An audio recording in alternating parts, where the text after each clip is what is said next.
Right now we have a song tentatively titled Disneyland Acid Trip. When you hear it, I think you'll kind of understand why. I wrote this silly piano part with this drum. I had this idea, like this old, like Western, like with the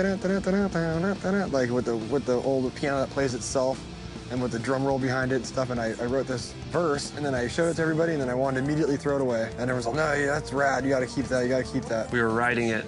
We were kind of just like, how should we approach this song? You know, it wasn't really coming together. A lot of songs were passing it up and growing. This one was kind of staying stagnant between verse and just, we didn't really know what we wanted to do, but everything we were kind of adding to this thing created this vibe. So we finally one day asked ourselves, what does this song remind you of? What do you think of when you're writing this song? And we came up with a flying carpet ride. We were like, this is a flying carpet ride. And as we kind of went along, which happened much faster after that, we just realized it's much more than a flying carpet ride. It's like being on acid at Disneyland.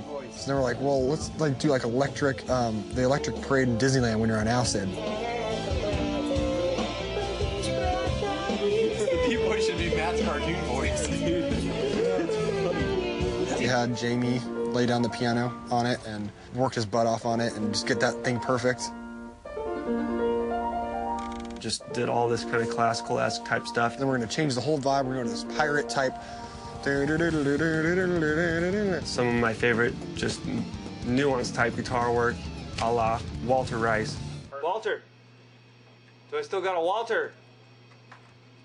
Damn! We got a Walter? I'll get him. Oh, you rule things. I got some. You want some water? No, just some Walter. We wanted to have a song that just had a real religious choir to it.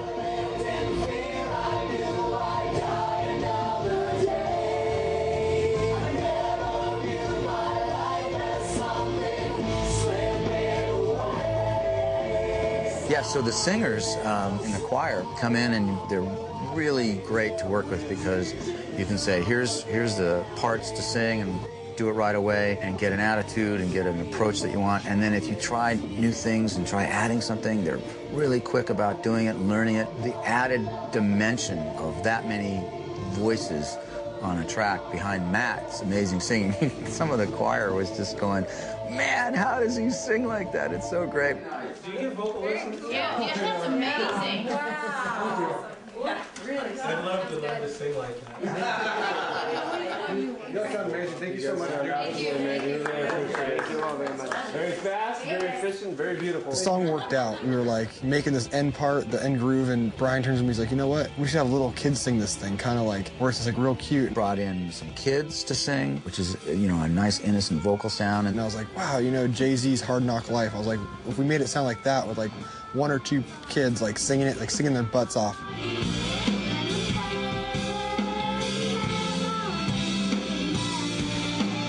You know, I don't know, they're 8, 9, 10 years old, and they were so professional. They came in, they sang, it was amazing. And lyrically, we just wanted to write about growing up and the full circle of life. You grow up, you get older, you have one chance.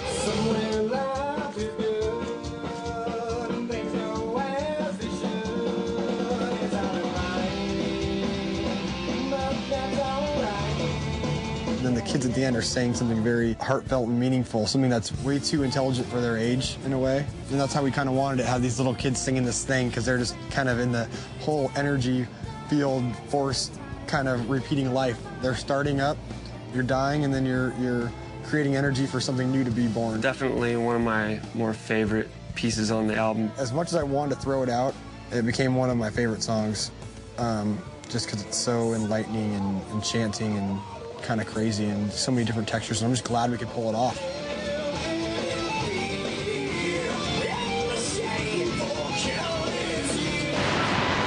Stupidest thing you could ever have. The stupidest fucking thing you could ever have is what me and Brian are doing. You know why? Because last time I decided to get real fucking fat before we did the DVD. So now I gotta eat stupid egg whites and oatmeal until I'm skinny again.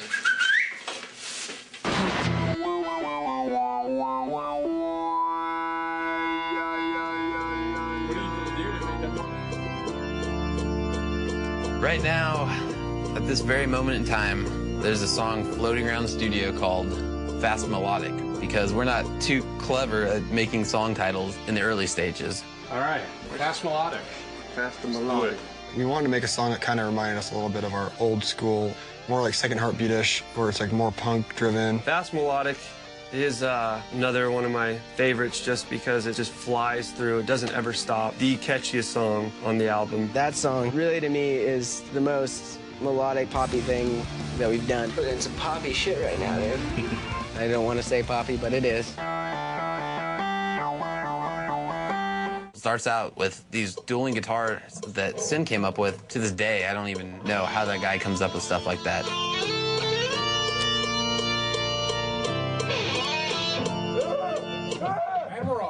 It's just pure melody, pure energy the whole time. It's really, really fast.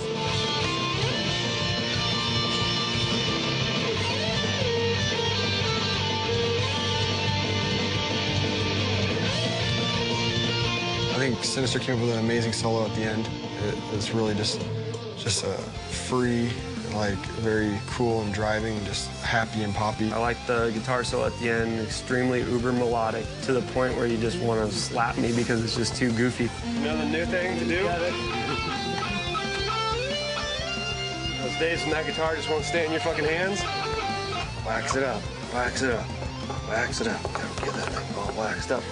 A little bit of sex wax, yeah. It's just a great vibing song. It's just a happy song. It puts you in a good place, and we auto-tuned the shit out of it. And while Matt was in this very room doing the vocals for that song, I had this brilliant idea, which you might hate me for later, to get a little festive with the auto-tune. It's something that we've always really liked, you know, and we never heard it in any rock music. So we really wanted to try it out, and we actually all fell in love with it. We took the vocals and we hard auto-tuned them so that you can hear the actual notes, you know. And we just thought that it called for it to make the song, you know, unique and try something we'd never really done before. And it came out really cool. And I don't know what that really does to it, but I think we like it. It's one of those things that people either hate or love. A lot of people that have heard it already so far have been like, you know, I don't know if other people are gonna like that thing you have in your voice, but I love it. And I've been hearing that from everybody. Like, I don't know if other people are gonna like it, but I love it. So that's a good sign, is that everyone's kind of scared to like it, but they just like it. I love it, dude. That's what I've been saying. I think if we're gonna do it, we gotta fucking do it. One of my favorite tracks on the album is definitely Fast Melodic. It was really cool to hear the lyrics that Chad came up with for it. The way you're singing the chorus is great, too.